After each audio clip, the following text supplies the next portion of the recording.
the big question people have? Like, what's the thing everybody's wondering about? What's the thing I don't understand? What would I want to hear? It's like, that speaks Darklighter's home. So how did you know? Because I'm a nerd. Cassie and Jim on the beach, and people are like, no. I can literally hear people that go, no. Because Darth Vader was the scariest thing that had ever happened to anybody, and this guy literally looks like the devil. What are you doing, C-3PO? I'm taking one last look at my friends. These aren't your friends.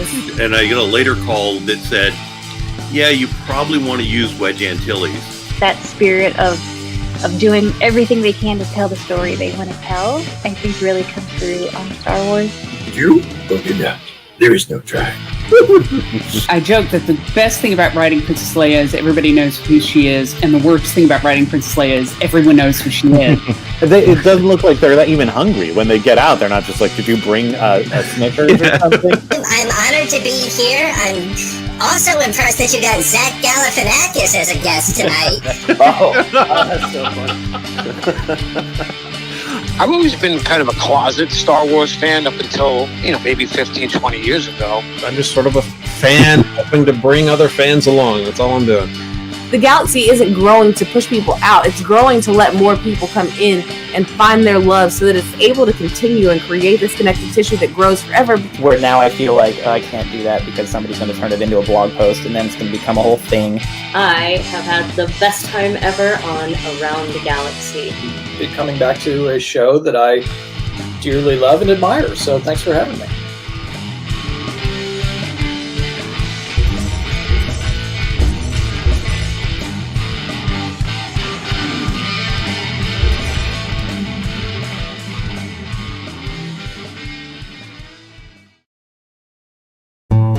Do you suffer from nightmares, flashbacks, hallucinations? Is it impacting your ability to do everyday activities like take over as crime boss? Do you feel uneasy and unable to trust people around you? Then talk to your doctor about Quercetin. Quercetin may not be for everyone. Common side effects include lost limbs, hairballs, and a sudden urge to urinate. Do not take Quercetin if you do not have health insurance, as unexpected injuries have been reported. Ask your doctor if Quercetin is right for you, because as long as the galaxy has crime lords, there'll always be a need for Quercetin.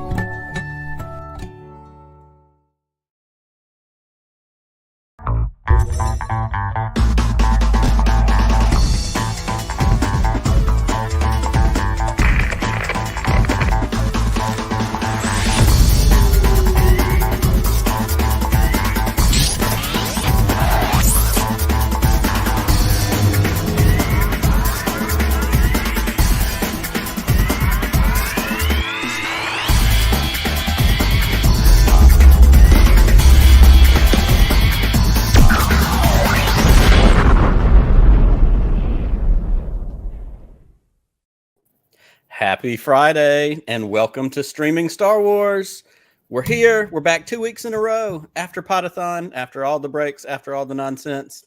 We're here and we're going to talk about some fun stuff. But as you can see, Pete is not here tonight.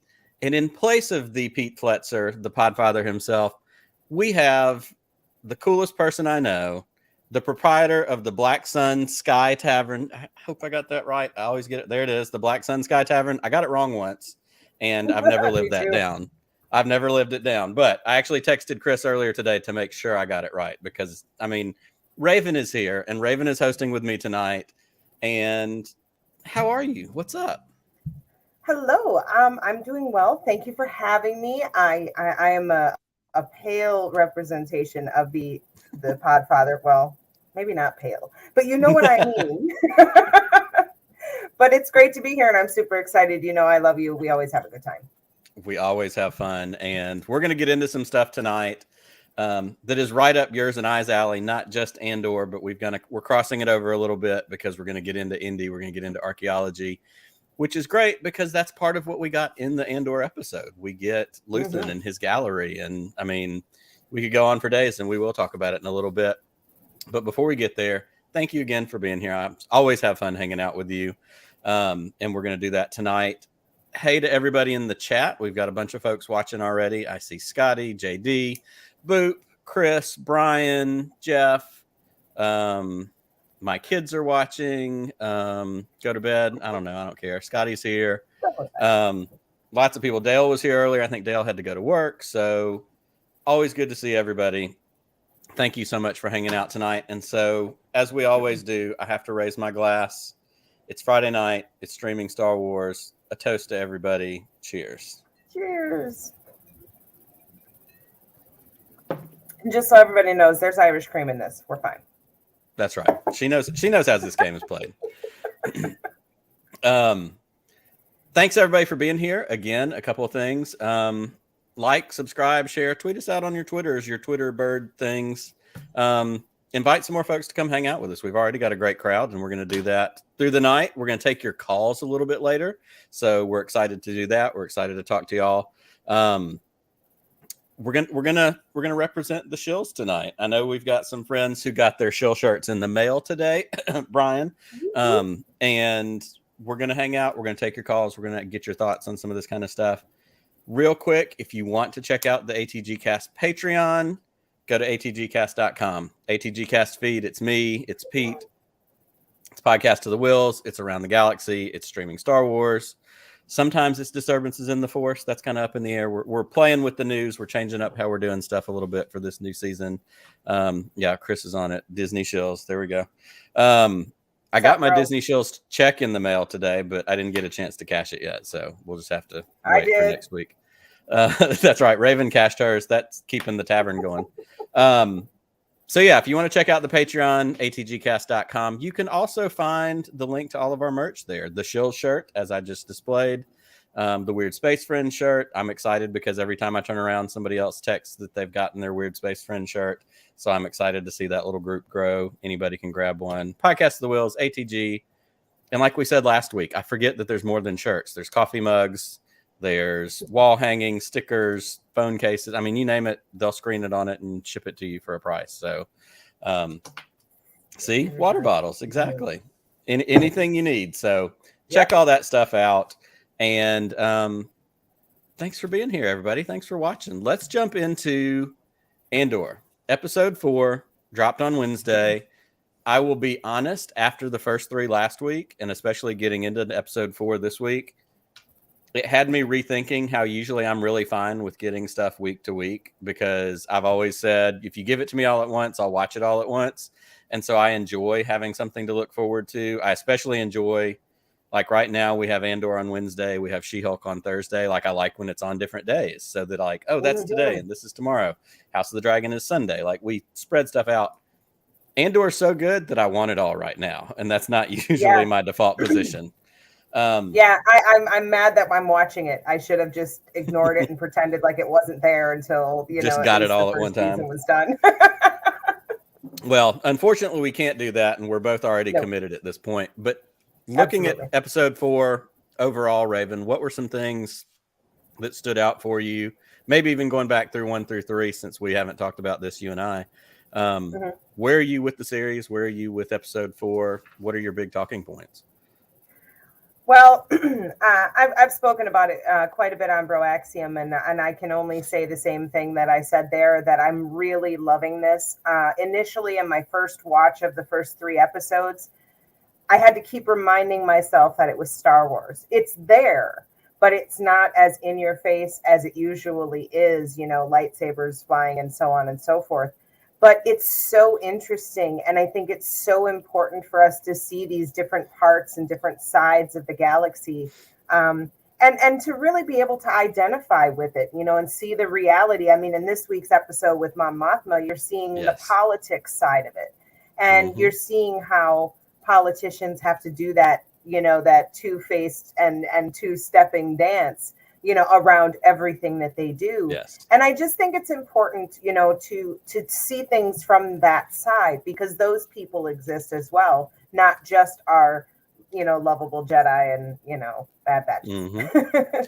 Absolutely. And I think that you hit it right on the head. Obviously, we're seeing the political side. We're seeing how she has to be that two-face, you know, the politician side, even when she goes to visit Luthen at the gallery. And of course, we know that's a different political thing. These are the literal seeds of the rebellion being planted, which we'll talk about more in a minute, because I love how we're getting that. But there's also the personal side of it, and that stuff when she goes home and talks to her husband, like that like she walked in and she took the necklace off, and that necklace has always been iconic for Mon Mothma with the 3, and she walks in and she sets it on, of course, that perfect marble table and that amazing, whatever it is they live in. Amazing. But she sets it down. I love in the tree. There's like a cherry blossom tree right in the middle of that little house part, but she sets it down and you can see her shoulders go down, and like she's home and she gets to be off.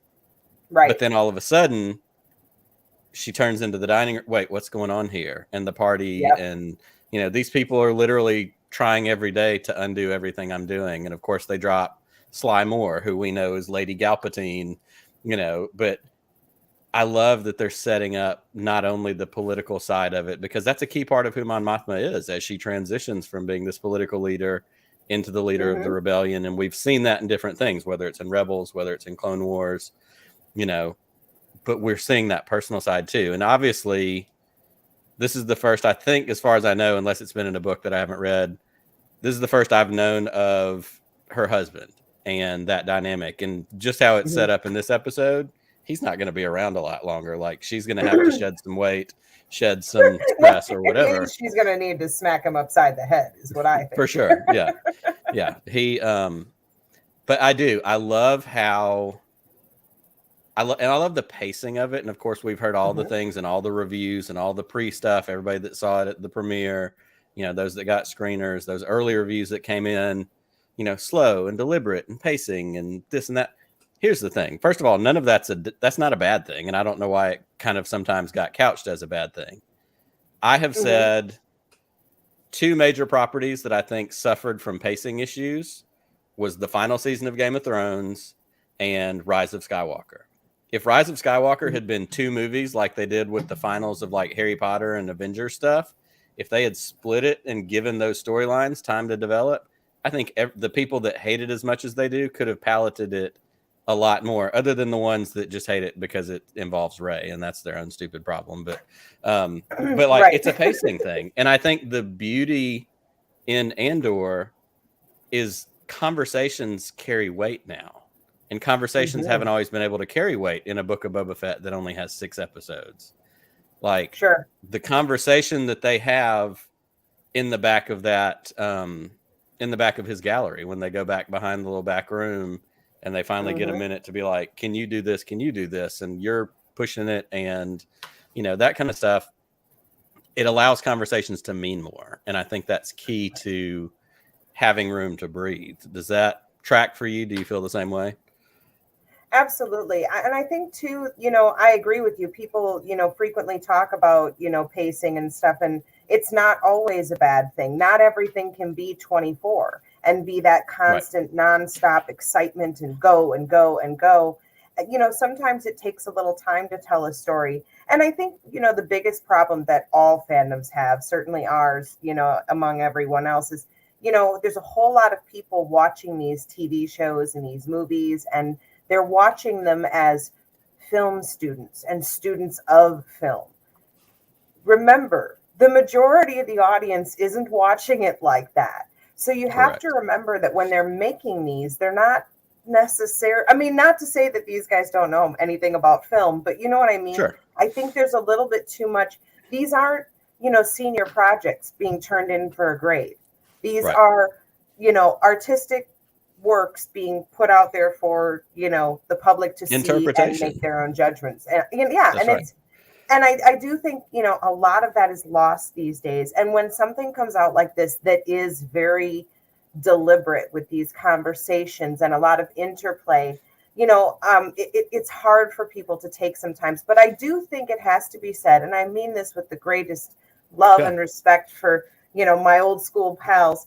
I live for Luke Skywalker and all that. But the caliber of acting that we're seeing in Star Wars today, and script writing, meaning George Lucas isn't writing the dialogue. I love you, George. I love That's you. right. You know that We do. But the reality is that the acting caliber is so much better. We need to be using that. And in this story, we're getting to see that usage. And I've, ranted and raved already about how amazing Stellan Skarsgård is. Yes. This character is so much more because it's being played by someone with the capability that he has as an actor. you know, and Mhm. not to put any, you know, shade on anybody else. This goes across the board. Diego is blowing my Yes. mind. So, you know, not him specifically, it's everybody. And right. it's, you know, the people behind it, because Mhm. I love Bourne movies. I own them all. That's right, exactly. There's a reason they're good. You know, Exactly. and I'd say the same thing for Genevieve O'Reilly. And this is the first Mhm. episode that we've gotten her. But Yep.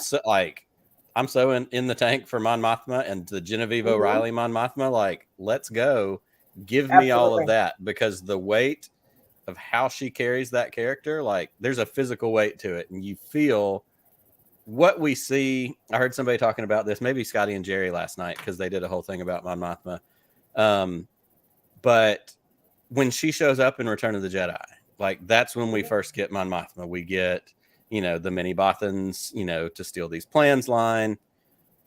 She was just this ethereal figure, and as a kid, Absolutely. when I saw that, as a kid, as a 83, I was 6 years old, whatever it was, 6 or 7. I didn't know anything, but I knew she was a powerful woman, and I went, she's in charge. Like, I recognized it right off the bat. And that's in the character. What I love, and she was very, not sublime's not the word, because she's in war and it's not the same kind of thing, but she was even keel. She was cool, that level tone.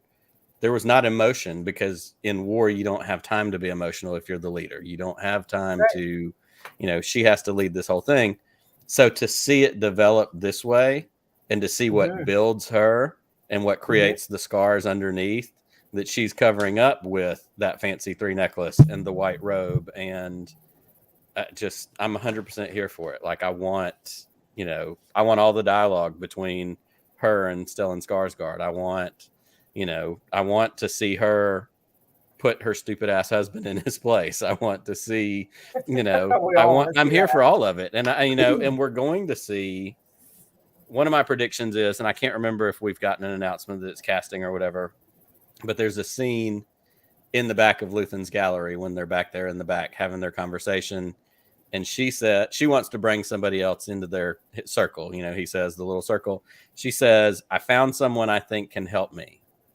And in my mind, of course, that's Bail Organa. Like, that has to be the nod towards, because that circle has to stay small. We know it stays small when we get to Rogue One, when we're leading into New Hope, because at that point in New Hope, Bail's still a senator. He's not, you know, been found out and all of that. He's still playing, you know, those cards. But we get to see how she's built. We get to see what forms her, because the way she's played in Rebels is so good. Those episodes where she's going back and forth with Saw Gerrera over the hologram, and he's trying to come at it from the we've got to blow everybody up way, and she's going, we're going to win, we're going to fight the war, but that's not how we do. Like, there's so much power in that. And again, it's animation, but it's Genevieve O'Reilly voicing the animated version. And I can't say enough good stuff about exactly what you're saying. The pacing, the script, the writing, the actors that are carrying it. Like, you put all the pieces together and it turns out it makes a really good thing. Yeah, absolutely. And I think it's exciting to see, because you have to think about what it takes to turn someone to choose to, you know, she's a politician. A politician is not something you decide to do overnight. It's something that takes a lot of work, a lot of effort, a lot of sacrifice, and usually a lot of years. When you decide to throw that away to lead a rebellion, that speaks volumes about how important it is and what drives you to make that decision, what kind of a person you are to decide to do what is inevitably going to end badly for you, really, no matter how it turns out, because you're probably not going to be the person in charge. I mean, generally speaking, that's just not how it happens. And so I'm really excited to see that, you know, borne out in this part of the story. I mean, that's part of the fun of this, is we get all the different parts of the story, you know? So, and I agree with you though, from seeing her the first time, she absolutely struck me as, okay, the only chick here, you know, cooler than Princess Leia is probably Mon Mothma, but I get it. It's cool. Like, all right, you know, and, you know, she's given orders and everybody's taken. So, okay, you know, that's the way I saw it. So I thought she was great even back then. She definitely stuck with me. Absolutely. It's so powerful, and it's so great that in a show like this, in this episode, all we've talked about so far have been Luthen and Mon Mothma. We haven't even gotten to Cassian, and and Cassian stuff was good. It didn't blow me away. I really enjoyed the part with him and Luthen on the ship before he got to Aldhani. Again, having those moments between those two characters, and Luthen's kind of finally bringing him in. Look, do you want to do it this way, or do you want to do it the real way? And of course, even early on, he's like, well, I'll take the drop off. You can drop me off. But Luthen keeps pushing. And I love how he said, sure, I came for the Star Path, the box or whatever it was. He was like, but really, I came for you. Like, I knew there was something special there. And so he's reeling him in. And, it's setting up who Cassian is going to be. Obviously, that's what this whole series is. But was there any Cassian stuff that stood out for you in this episode? Not anything in, specific moments, but I've been really enjoying him more. I enjoyed him in Rogue One, but we just didn't get enough of him. It's one movie and, it's not just about him. I've been enjoying getting to know him better, but I love Diego's eyes. They act so much more than so much of what he does. And I think he does it so incredibly well. He always looks like he's waiting for something to jump out from behind something. And that's not always easy to portray without actually, squealing and, screaming and running away. And he does it beautifully just by the way that he looks around. And, again, I think just somebody who's really come to love the character he's playing and really embodying it and just going full force. And hey, if you can get a Star Wars character to be that character for you, I say go. Yeah, for sure. And it's so interesting that I agree with you. There wasn't necessarily a standout Cassian part in this episode. It's it's a lot of setup, and I won't even say it's not a filler episode because again, that's not really how this is. But it's a setup episode. We're setting up the heist. We're setting up this part of it over here. But the focus, the key part of this one to me is we're bringing in Mon Mothma. We're bringing in Coruscant. We're bringing in the governmental side. The ISB part, that stuff was fascinating too, because we have the guy that played the Cersei's Grand Maester in Game of Thrones towards the end, the ISB agent, the senior guy, and he's running the thing between Dedra and the other officer wanting to requisition the records, and he's like, you can't have it, it's not your department, you're overreaching and you're this and that. And they have that final confrontation right towards the end of the episode, and the boss guy shuts her down. He's like, you can't have it, you can't whatever.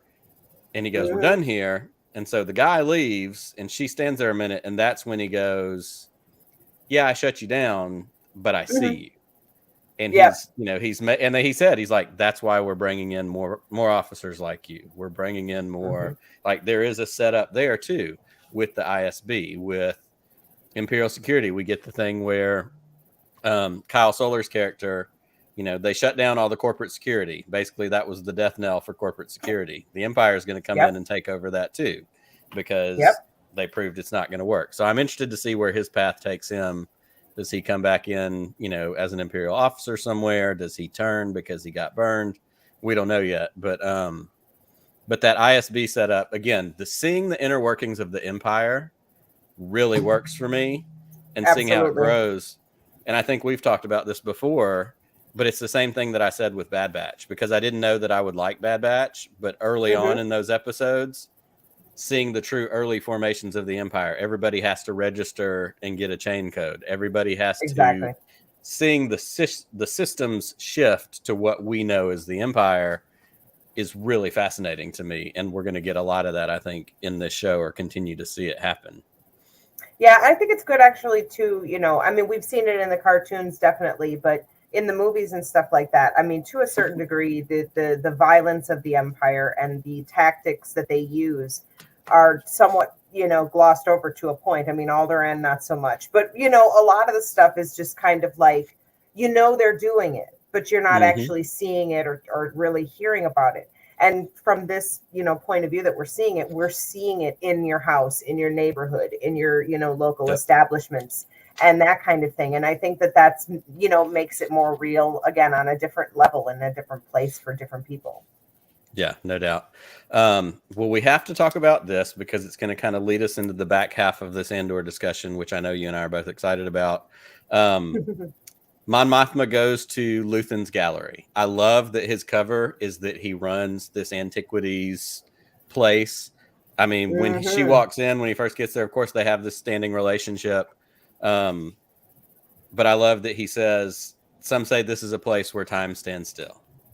I mean, hits me right in the, the feels, and as a lover of history and as, a sucker for all these kinds of things. There's an amazing video, and I can't go through every single one of them because we don't have that kind of time. But I commend to all of you Alex Damon's Star Wars Explained, the Easter egg video that he did for Luthen's shop. There's so much stuff in there. There's obviously the Star Killer armor. There's Mandalorian armor. There's a Kalikori. There is Wookiee. There's the helmet that one of the Wookiees wore in one of the prequel movies. There's the horn that was blown, and I've got them listed out. And again, I can't go through all of them. There's the Sith holocron, the Sith and Jedi holocrons that are up on one of the shelves. There's a Plo Koon, like the Keldor mask, like the thing that he wore, the whatever, that's sitting on something. The World Between Worlds tablets over when I did not catch that yet. when Luthen's assistant walks her over to look at the interesting coins, walks the driver over, and she's like, "Come look at these interesting coins." They're sitting right there on the wall, and it's the segments of the wall with the hands and the designs from the World Between Worlds. There's a Gungan energy shield in the background. I sent it to Scotty and Jerry earlier, and they kind of lost their mind. And again, so the Star Wars Explained video, y'all check that out. Not now, later when we're done. But Alex goes through and points out a bunch of stuff in there. You're a history girl, Rayven. You're an archaeology girl. Sure am. What did this scene, do for you, knowing that's what his business, his cover was?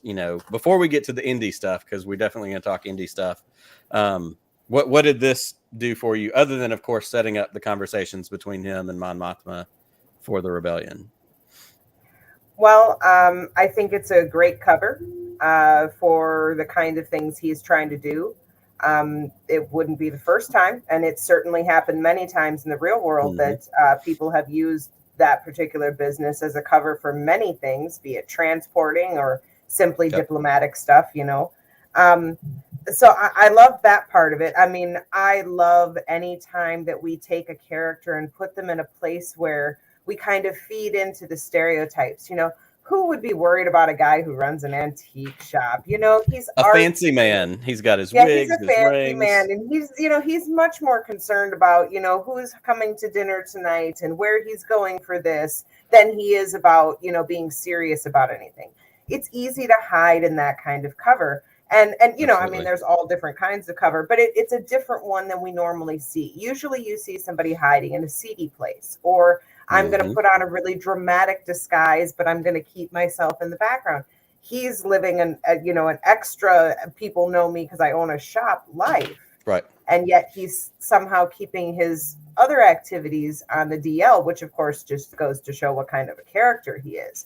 But, of course, I'm always going to have a soft spot for people who are collecting antiques and learning about history, because I think it's the most important thing we can possibly ever do. Without a doubt. And I think you hit it right on the head. It gives him the perfect cover because there's reason to be away. He has to go out and get things. He has to leave. And when Mon Mothma's leaving, when Mon Mothma's leaving, she says something about, "Will you be here?" And he says, "If I'm not, Clea or whatever the assistant, she can always reach me." Yep. And so not only does it give him an excuse to be gone, but like you said too, it gives him an excuse to be, why were you in this place? I was in this place because I'm looking for this thing. It's kind of a free pass, and it's kind of brilliant in its own way. Absolutely. So again, how they did that was so great. All the little nods, and it's a great way to play the Easter egg game. Like, let's bring in all the things everybody loves because it's in a museum. Of course, it's supposed to be there. It was a great way to do it. Yeah, you don't have to explain it. It makes sense that it's there. It's a place that sells old crap. So here's all the different old things. But one of the things that were also there that I didn't mention yet, and this is what brings us to kind of the back half of this as we talk about Andor, and we're going to broaden it out to talk about Star Wars and Indiana Jones. Now, obviously, the real world connections are obvious. It's Lucas, it's Spielberg, it's Lucasfilm. But there's so many things where Star Wars and Indy overlap. And this is just another in a long line of examples. And so what we do have in that shop, the Shankara stones from Temple of Doom are on one of the shelves in one of the background parts. There's a part where they're looking from the backside where Luthen and Mon Mothma go to talk, kind of back out towards the shop. And there's some little, almost looks like square plates. In fact, I've got them right here. I need to put it up on the screen. We've got these square plates, and it's stuff in carbonite. And this one is Indy's whip, right here, frozen in carbonite. And the next one, it's the fertility idol from Raiders, right there. You can see his little head, just a little, you know, almost a little over halfway of the circle. I had to turn. Yeah, you have to look at it because there's something at the top, like striations or something. But like, if you come down just a little over halfway, there's his head and his body going down. I don't know what the third thing is in the back, but like, these are pure Indy nods. Like, these are pure, you know, just, again, a great way to throw it in. Lots of fun that comes into that. Over the years, there's been a ton of these. Are there any for you that stand out that you remember, little connections, Indy Star Wars crossovers that are favorites of yours? I wouldn't really say so. And the only reason why is because for me, as weird as it is, they are so incredibly separate. They're so incredibly separate. And I think the reason why is, hot take, y'all, I love Indiana Jones, don't really care about Han Solo at all. Like, I'm just like, it's fine, whatever, you know, if that's your thing, that's your thing. He's just never been a character that that really spoke to me. But you know, obviously Indy is so much more up my alley. You know, if you come in my house, it looks very much like his. You know, there's history books literally everywhere. And it's I don't think that in any of the crossovers, I mean, I've seen the nods and I recognize them, but yeah, to me, they're just so incredibly different and separate, even though they're totally not. And I can see the you know, the similarities, but can't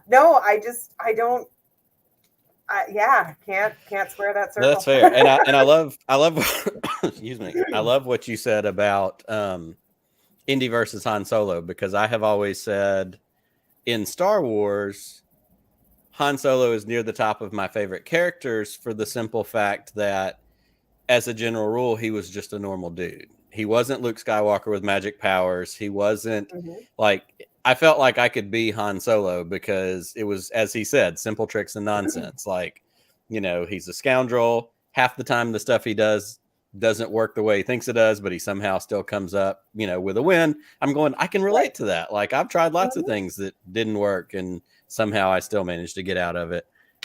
But the more real version of that, and as a kid, the thing that I played and pretended to be the most was Indiana Jones, because Indiana Jones didn't live in outer space. Indiana Jones lived on the earth that I lived on. And same thing, that part of him that's like Han Solo is the, I'm going to try this. And, you know, what does he say in Raiders? You know, she asked him about the plan and he said, I haven't gotten that far yet. Or I'm working it out, you know, as we go. Yeah, I'm working on it. When they're going, he steals the horses to go. Yeah, I'm making this up as I go. Brian's got it. Yeah, I'm making this up as I go. You know, it's him on the boat saying, you know, it's not the years, it's the miles. And, you know, all the different parts that I'm going. Yeah. So Indy has always been, you know, Star Wars is probably, I don't know. I can't actually put Star Wars and Indiana Jones against each other as a favorite.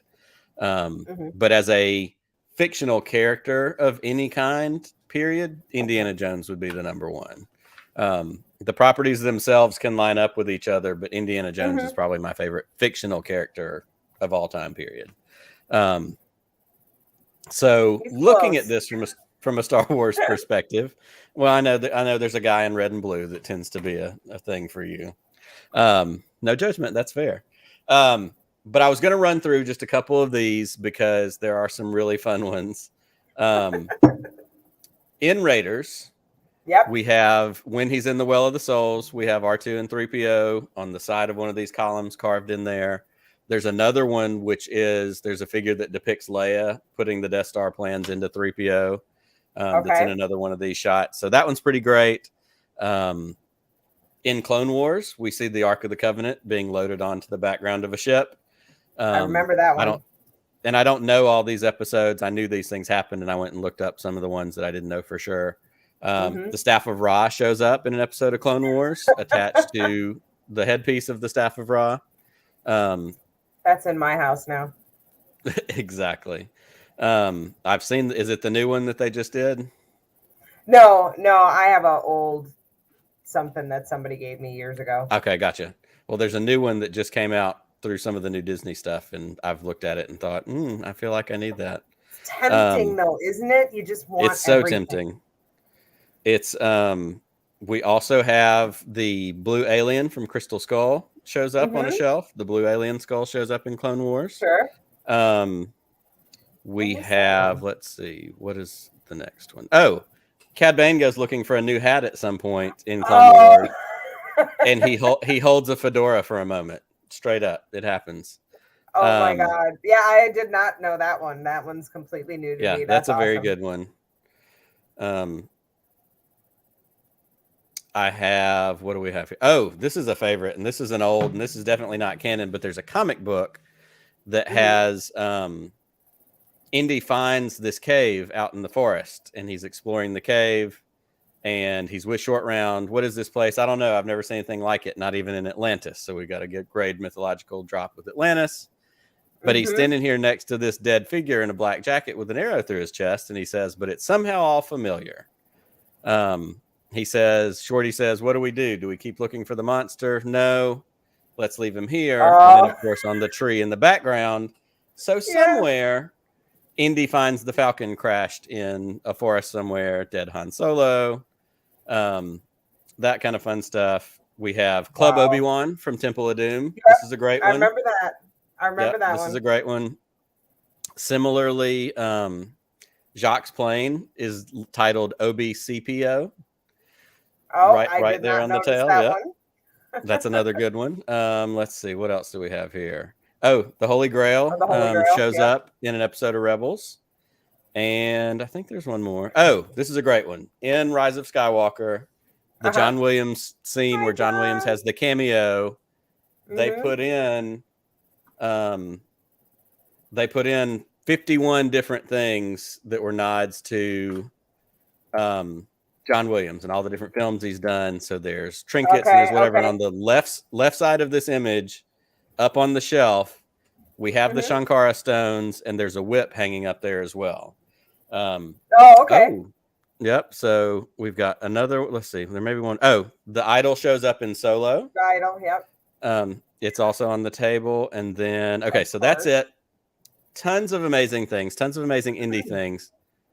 But speaking of ancient relics, we have another ancient relic, and I think that it's only fitting that he join us right now. Ancient relic. Nice. Hi, very nice. Papa. Hello. I'm here for Rayven now. Forget you, Nick. You should be. It's time. Yeah, it's time for. Hey, it's the Pete and Rayven show. How are you? Good to see you.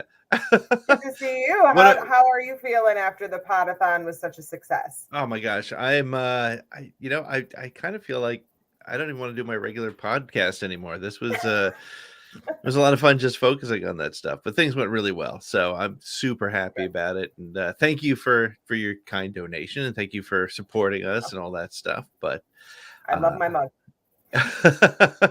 So what did I miss? So we gonna start over? You want to talk about Andor? Or just run from there? We can talk about Andor. I can talk about Andor all day long.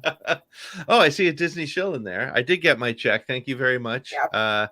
I can't share it right now, but I will. Half of mine. Did you? Yeah. Yeah. Well, I was out. That's why I wasn't here tonight. I was out to dinner, spending it on. I took the whole neighborhood out because of the amount of money I get from being a Disney shill. It's crazy. Good job. How much money you make there. So you're high level, man. I know. You can. Shilling is not. It's not a thankless job for sure. Yeah. He's the big time. We have to learn from him. So. Absolutely. We're just about to take some calls. So Pete, you showed up in just the right time. Perfect, we want you to hang out. We want you to hang out and do that with us.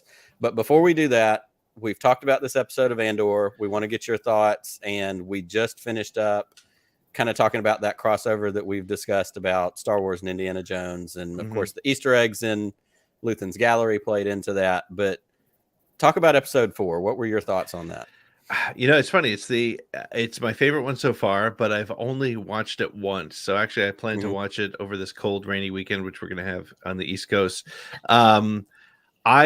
I thought it was really, it's interesting because it definitely feels like, and it kind of proved the thinking that the first 3 episodes were essentially one movie, right? And this is the sequel to the movie, and it didn't have the flashbacks, it didn't have that direct connection to Ferrex. But it definitely felt like the first third of a movie that I want the rest of. What I don't like, if I was going to find something that I would like to change, is it does feel like it just sort of randomly ended. Like this was okay. Yep, we're 45 minutes in and cut. So that I wish we got a little bit more of a closure on that sort of thing. But absolutely, yeah, I think that's realistic. Yeah, and that's what we were talking about. Like, you know, Mon Mothma and Luthen were the stars of this episode, no question about it. Yep. Like, you know, seeing what they did. Cassian was a setup episode. It wasn't a filler episode, as you and I love to talk about. Yep. But this was a setup episode for him. We're setting up the heist. We're setting up, you know, whatever's about to happen with them and all of that. But what I said to Rayven, and what I don't think you and I talked about, because we did what we did last week and we really just didn't talk about it ahead of time. I love that because we know we have 12 episodes, we have room for the script and the story to breathe. And so the conversations actually have weight. And for as not wishy-washy, but like I said, when you and I talked last week, I enjoyed it. I just wasn't blown away. I'm 100% on board. Like, this episode blew me away because of how great Mon Mothma and Genevieve O'Reilling's acting is, because of that conversation in that back room where she says, I found someone I think I can trust. Yeah. And I think she has to be talking about Bail. Like, there's so many options there, right? Yeah. I mean, I do feel like it's Bail, but then you do have the cutscenes from Revenge of the Sith, which were where she knew Bail and he was a part of it. He was already in. So it'll be very interesting if he's the choice, because it will tell us what we'll need to know about cutscenes. Or, I mean, conceivably, they were just sort of talking about their dissatisfaction with where the Republic was going, and maybe he kind of fell off for 10 years and now they need him again. So I don't know. Absolutely. But I love that the conversations have weight now. That's my biggest takeaway. Yeah, I mean, think about it. There was no action in this episode at all. Correct. Zero action. Nope. And yet, to me, it was the most riveting of all 4 so far. Without question. And like I just said as well, the ISB stuff, that was equally enthralling. Listening to... It shouldn't have been, and it was. And it was. That's exactly right. It had no right to be that, attention getting, because, again, it's setting up what the Empire is continuing to evolve into and be. And, when they're going around the room and they're giving the reports and they talk about increased security on Scarif because they're building something. Well, we know what they're building. They're building that Citadel. And... the relocation, are we having problems relocating people from, here to there to wherever? It's so much being set up, and I'm fully here for every drop of it. Yeah, it is interesting too, because I was thinking about it just today that, like, because season 2 is going to take us right up to Rogue One. These sort of things are really setting up very specifically for Rogue One. Things like, when Cassian says we only have 7 men, we don't have a chance. Whereas then in Rogue One, he says make 10 men feel like 100. And like so it's like these sort of little. I love that it will. I believe more so than anything else, it will feel like one 25-part film at that point. So I'm excited to see where it's going to go. I agree. Couldn't agree more. Well, we've got a couple of callers hanging out in the background, so let's get some friends in here and let's see what they thought, and let's get some feedback. I'm going to run this, and we're going to get our first caller in here, so let's do this.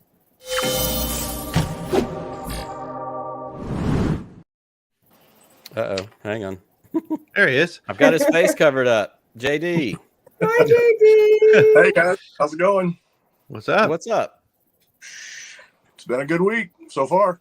Of course, So I'm in Kansas, so I'm not being bombarded with a hurricane right now. So This is true. You know. This is true. Yeah, but you guys got to deal with tornadoes during the summer, so yeah, one or the other, right? Yeah. Yeah. Absolutely. Yep, Well, JD, what's on your mind tonight? We've talked about obviously Chapter 4 of Andor. We've talked about Star Wars and Indy. What's sticking out for you? What's pinging on your radar?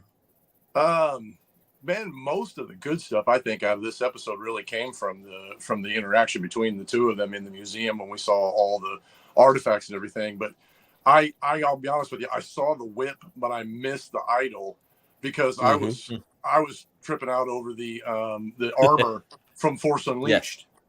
Because that's one of my favorite Star Wars games. I saw that armor and I was like, yes. They put it in there just for you, JD. That's right. Hey, if I'm going to be a shill, I expect to be rewarded. Absolutely, as well you should. I'm sure it's in the contract somewhere. Especially since the money I spend on being a shill is buying more stuff from Disney. I mean, I'm just reinvesting. You're just putting the money right back in. Absolutely. That's right. It's a symbiote circle. We know how that works. You know, and I don't know if I'm sure other people picked up on it, but did you guys pick up on the Solo reference? About Mimban? Mimban? Yep. Yes. Yep. That he was actually at the Battle of Mimban and that he survived, you know, and that kind of stuff. He was just a cook, obviously. That he was a cook, yeah. Yep. Right.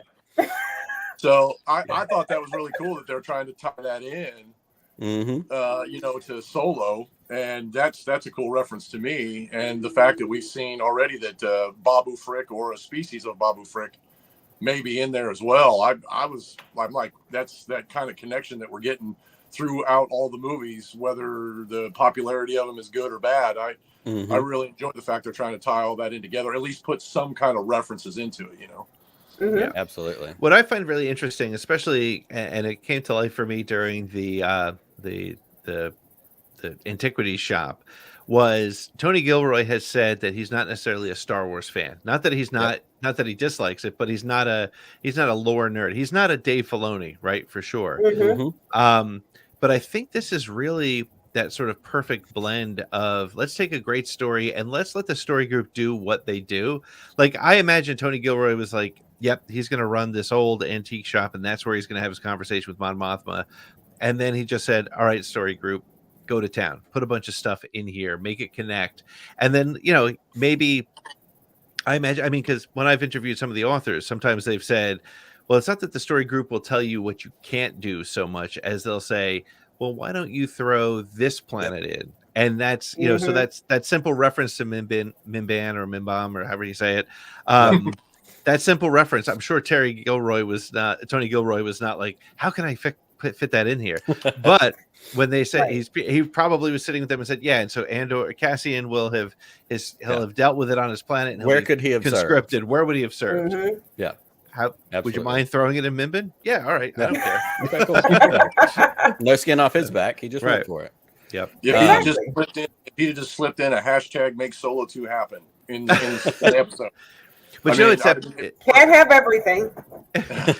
But it's that sort of perfect opportunity to I mean, this episode, never mind if you even take out that shop, all the things that were dropped, all the names, all the little references, the reference from Knights of the Old Republic, all those things, they don't affect the story at all. If you're just watching that and you don't know what you're seeing, it's still awesome.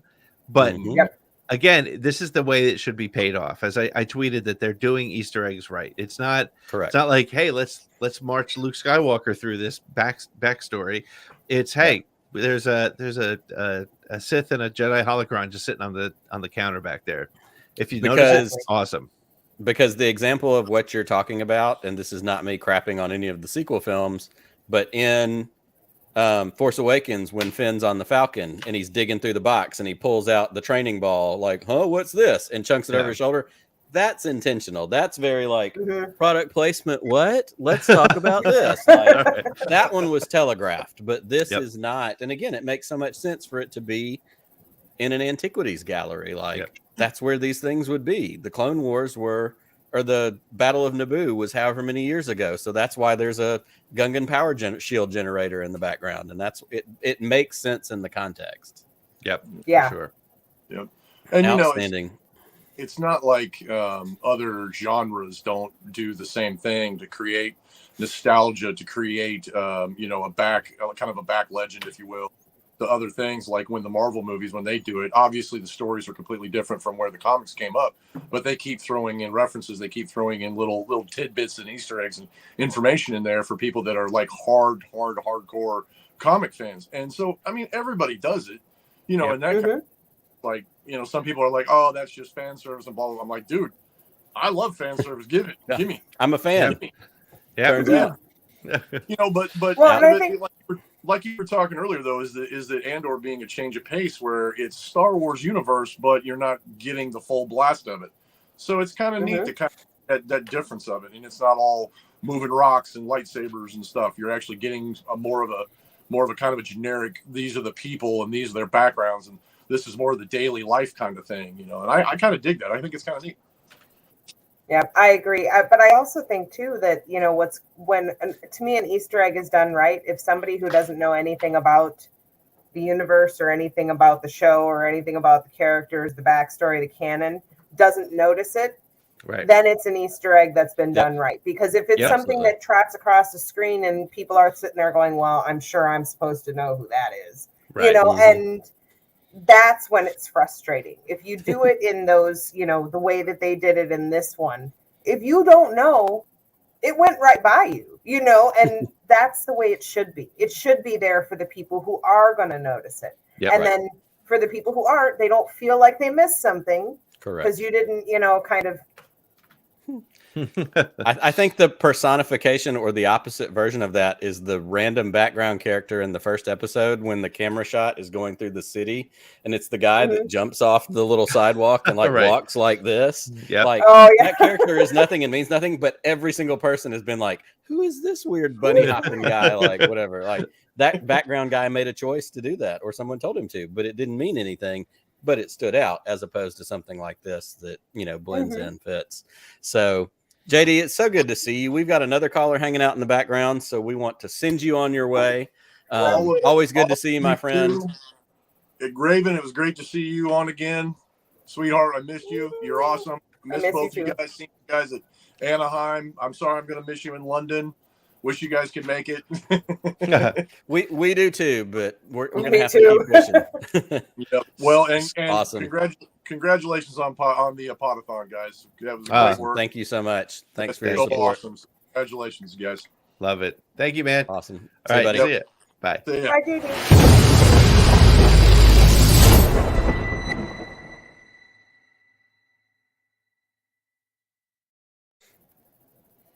Man, always great when JD shows up. Love that guy. Absolutely. He's absolutely. He's what they would call a mensch, I believe, is the proper word. he is absolutely a mensch, and he's a big old monster of a man. I'm telling you right now. We met him at Celebration, and dude's like 6'4", 6'5". Like, I mean, there's a reason he's a lineman and a power man and all the cool things that he does. When he walked in his Jedi robes, and I was like, oh my gosh, like, yes, sir. Whatever you say. Yeah. So, well, we've got another caller on the line, Pete, and this is another returning caller. He hasn't been on in a couple of weeks, but we're excited to bring this caller in as well. So let's do that.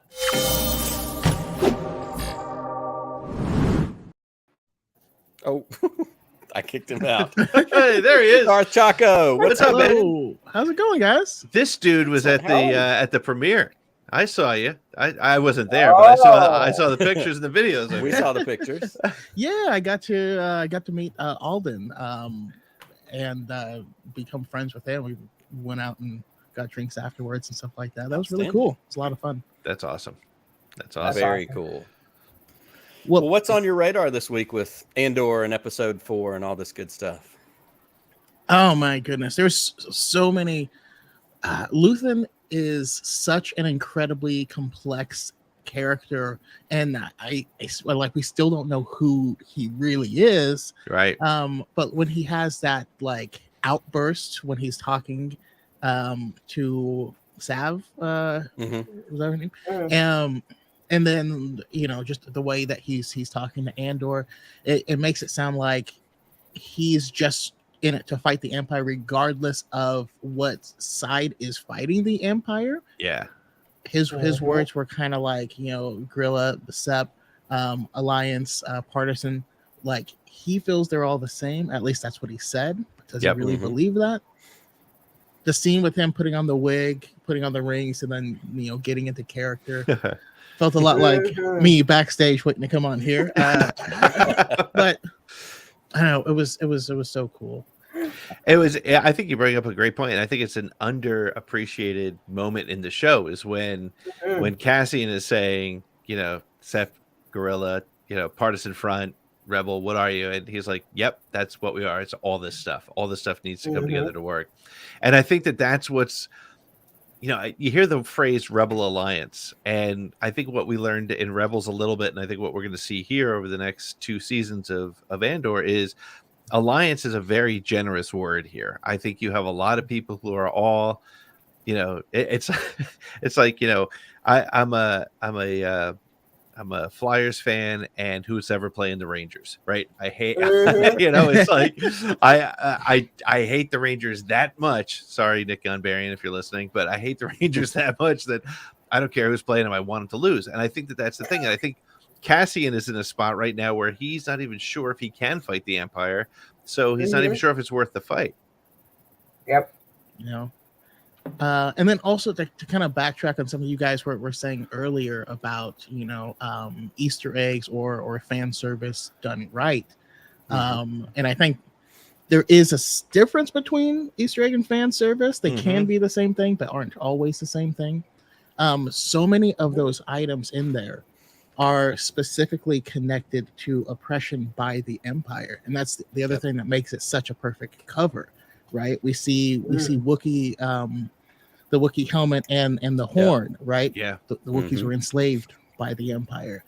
We see obviously the Jedi got a bad rap, and so we see the holocrons, and we see the tablets, that would likely have come from a different temple. We see Mandalorian armor, which again, Empire's not too kind to them. All of these different items are like these places that were ransacked by it. And something else, I think, at least my interpretation of it, we also had the little 2-headed serpent thing in the back, which is a design that was copied from an actual Mexican Aztec thing that's currently stored in the British Museum. It's a real world example of that same type of thing. I think that's why it's in there. Also, Cassian being Mexican, which also, if he's going to those places and he's talking to those people, that's where you're going to find rebels for your alliance. Right. Yeah. Well, and it's interesting that you're hitting on that point, because I'm making the connection now. I didn't think about it in relation to the stuff in the gallery, but there are several points in the dialogue on Aldhani when they're talking about the relocating of the people, and they're talking about the stuff with Cassian, the Canaries, and the kids, and all the adults are gone, and whether it's Marva taking him or whether it's what they say, is there any presence down there? In the ISB meeting, they asked the same question. How is the native resistance or the local resistance, whatever they're talking about? And like, we've got it under control. So you're seeing the real world Imperial version of it, and you're seeing the historical context that it all falls in that gallery, kind of mirrored parallel. That's really wild. And what's really interesting too is I think when you watch this again and you think through a couple different things, like there are very subtle references to both. I think the way they treat people who are fighting oppression in one form or another. I think one thing that we didn't talk about last week, but I think it's really interesting to point out, and it's so subtle, and somebody pointed out, and when I watched them again, it struck me and hit me hard, is the way they treat Cassian in the very first episode. The guys who are like, first of all, they call him Scrono, which is I don't know what it's derogatory for, but it's got It doesn't a sound very, nice. It doesn't sound great. You get what you need to know just by hearing the word. And honestly, it's Hispanic Americans get the letter O thrown at the end of things all the time. So it's kind of, and then they say, did he swim across? So guys, I'm not over reading into this. That was intentional to put those things into it. And then when why can't I think of Drea? Is that her name? The female ISB officer. I can't remember her name. Dedra. Yeah. I mean, Qyburn, I can't think of his real name, but I know him from Game of Thrones as Qyburn. He tells her, he's like, hey, you got another couple steps just to get in the door, essentially, is what he's saying. He's reminding her, hey, you're a woman in this world. You have a lot to fight. And I think that that's such a cool way to do this. They're not hitting you over the head with it, but it's there. When you wait for it and you find it, it's brutal and it's honest and it's really important stuff that's going on in the show. Well, and he also tells her in that last little conversation, he was impressed by her imprisonment statistics. Yeah. And he said, I may throw some more of that work your way. So again, empire be empiring, imperialism at its finest. You know, you're good at rounding people up and locking them up. So that's what I'm going to get you to do. So go do that. Yep. So it's all right on there. Chaco, anything else before we get you out of here tonight? Just that Perrin is the new Tim, and I love how much I hate him. Yes, exactly. Yes, 100%. How are you gonna bring her political enemy? And Momoa was like, they just shut off the shipping lanes to the Gorn people, right? Yes. Yep. And like these people were gonna starve, and he's like, oh, but they're fun people to hang around with, and you're like that. Yeah, come on, man. And then later in Rebels, Mon Mothma references something that she calls the Gorm Massacre. Yes. So, I mean, we don't know if that's connected, but like, Perrin sucks. That's what I'm getting. That's right. But again, it's that great connection to Story Group, right? Like Story Group, just like, well, what's she gonna be upset about? Would you mind throwing in Gorin? Yeah, okay, I can do that. Got it. And it's paying, like, the four of us, we understand this. And if you're not one of us, it's cool. It's just like, it's still good. It doesn't matter. Yeah. It sounds like something bad, whether you know what it is or not. So Exactly. It works. Exactly. It totally works. The show's just scratching so many itches that I didn't know I had. Like when you guys mentioned right before I came on that there was no action in this episode, I had to think back because I was like gripped this entire episode. I was like, there's really no action. Yeah. So I'm along for the ride. I'm in it. Like, I love it. Awesome. Well, thanks for hanging out with us tonight, man. Always good to see you. You are welcome any Friday night. Anytime. Thank you guys for having me. Congratulations on a podathon again. It was a lot of fun to watch, and you guys killed it with the numbers. So awesome. Awesome. Yeah. So good to see you. Thanks, buddy. See you again. Have a good one.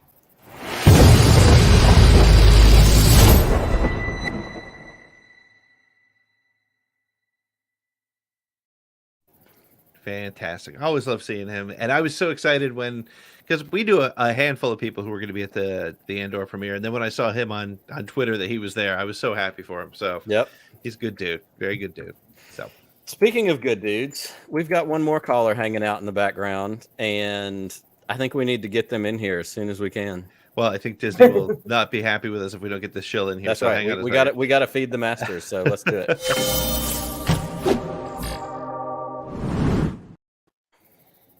Oh, there he is. He's got oh, look, he's got the hat. He's got the sweatshirt. He's got the hat. He's ready.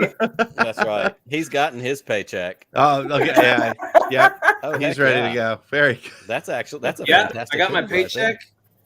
Oh, nice shirt. Love the shirt. There we go. Yeah, he does. Check. Oh, he got his check. Perfect. Yeah, the shill check. Still payment for September. Yeah, man. That's awesome. Love it. Love it. Love it. If you can get it. Oh, man. Brian, how are you, my I friend? get mine direct deposited, though. Where are you guys getting the paper checks, man? I want a paper check. We're much older than you, Raven. Much older than you. All right, well, we're just not going to talk about that, man. just enjoy it, Raven. Just Me enjoy and JD, Pete, it's the graybeard night. That's right. Yep, Exactly. Hey, We all look my like hair old is Jedis. very gray. Yeah, mine's all right here in the middle. And It's the sides of the head. That's Uh, not my that's scalp. where it That's actually starts. gray hair. That's where it starts. Exactly. Yeah. What's up, dude? It's hard to follow Darth Chaco. I can't. I don't have anything like intelligent to contribute. You guys kind of touched on everything.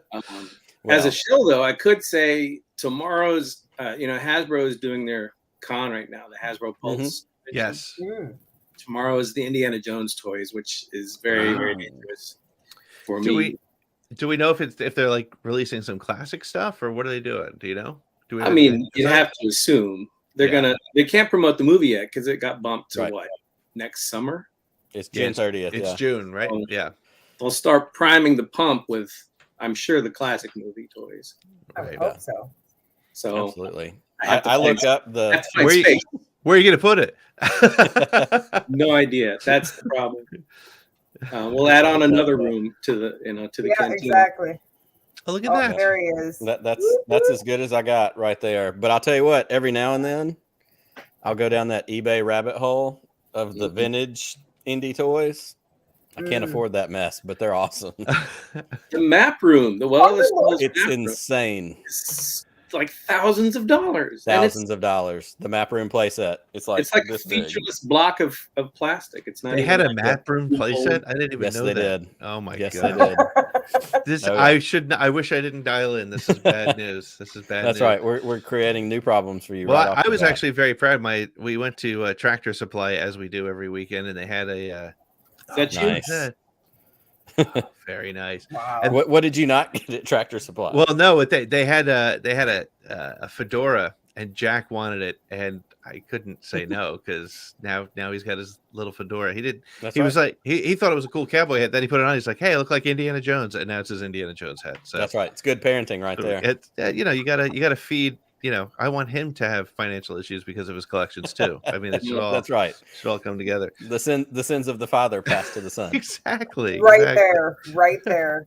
The son's not going to get the actual collectibles. He's on his own for that. That's right. Yeah, he's got to go get. Yeah. He can Get your own learn what to get. Yeah. So Like, what did you I think? with mine? Kids, because we didn't want to share our stuff. That's smart. That's a safe route to take for sure. So hey, what did you think of what did you think of Andor? Before you got your shell check. I'm thrilled with it so far, and I love TV shows don't always get a set calendar. Like we are going to run this long. Mm-hmm. And I love knowing there's still so much more to season 1, and we're definitely getting a season 2. Yeah, that leads right into Rogue One. So that's kind of tempering the need to see more immediately. It's like we're going to get more. They're not going to cancel it like Netflix, like the Grindel show. It's not going to be Deadwood season 3 where it gets canceled 6 episodes in. Exactly. Or it was just in the news. Dark Horse's Grindel comic from Matt Wagner.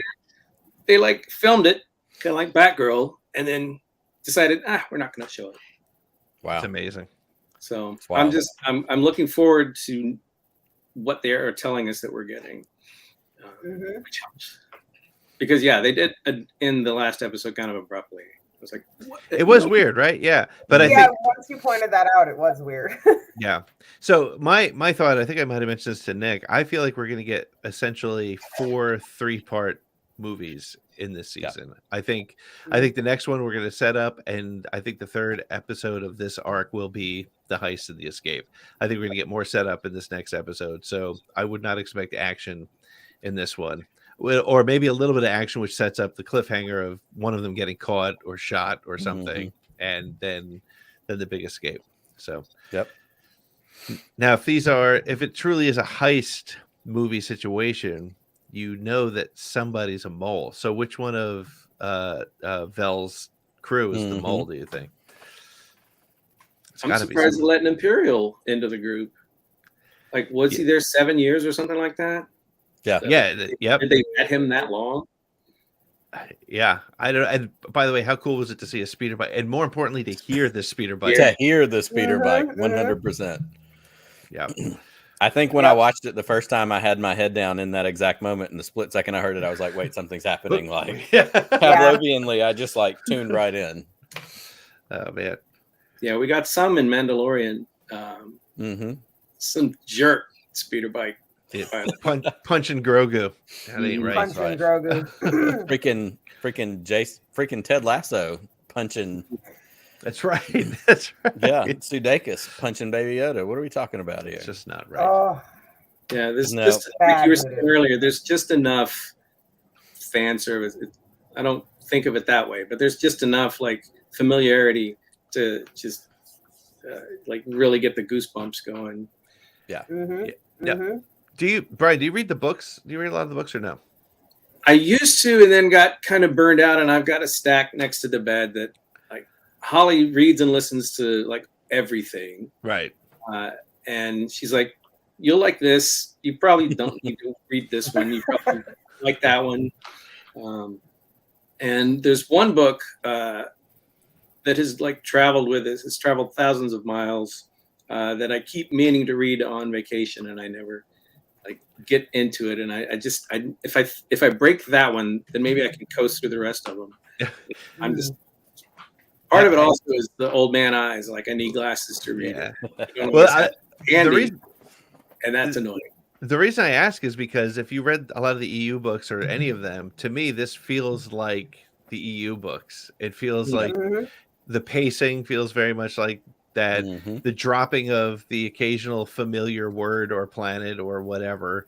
And it definitely has that pacing feel. Again, I'm not a huge fan of the books. It's really hard for me to admit that because of all the opportunities I've had to speak to the authors, but I just don't read a lot of them. I mean, I texted Nick earlier today. Some guy posted like, "How often do you rewatch series?" And he listed like 10 series that he's watched like 3 times. I'm like, how do you have that kind of time? How do you have time to do that? Like I can't. I haven't even watched Breaking Bad yet. That's how far behind I am. I eat in front of the TV, so it's make a plate of stuff and then just sit in front of. There you go. Absolutely. Well, speaking of books, I have to brag very briefly. I got this in the mail this week from our friend Jason Fry. He sent me a signed copy of The Empire, Certain Point of View, and I was pumped about that. So very nice. Thank you to Jason if he's watching, if he's hanging out. The books, it's a whole other thing. But you're right, Pete. It has a very EU feel to it. Not only with, oh, that's a word I recognize. Oh, that's a thing I know about. Oh, that's a whatever. But that pacing in the EU books mirrors a lot of what we've gotten so far in this series. And then you get to a 3-book, the original Thrawn trilogy. That first book is not high paced and action packed, and there's stuff in it. But then you get to 2 and 3, and you're like, oh, we've hit full speed, and like I can't put this down, and I can't let go. And I think you're right. If we break this series this season up into 3 4-episode arcs, the first one we laid a bunch of groundwork. This middle one, we're going to start picking up speed, and we get to the last 4, like buckle up, it's going to happen. Yep, for sure. Outstanding. Well, Brian, it's so good to see you as always, and I'm glad you got your paycheck. I'm glad you got your shirt. I'm glad that. Thank you, Disney. That's right. Thanks for doing your part. Thanks for keeping the flag waving and flying and all that good stuff. So, always good to see you, and hopefully we'll see you again soon. Yes, good to see everybody. Awesome. Thanks, Brian. Awesome. See ya. Bye.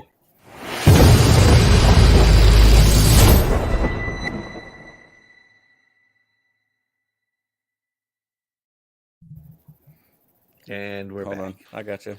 There we go. There we are. There we go. Try to center myself. Well, guys, we did it. We did another We made it through. fun night.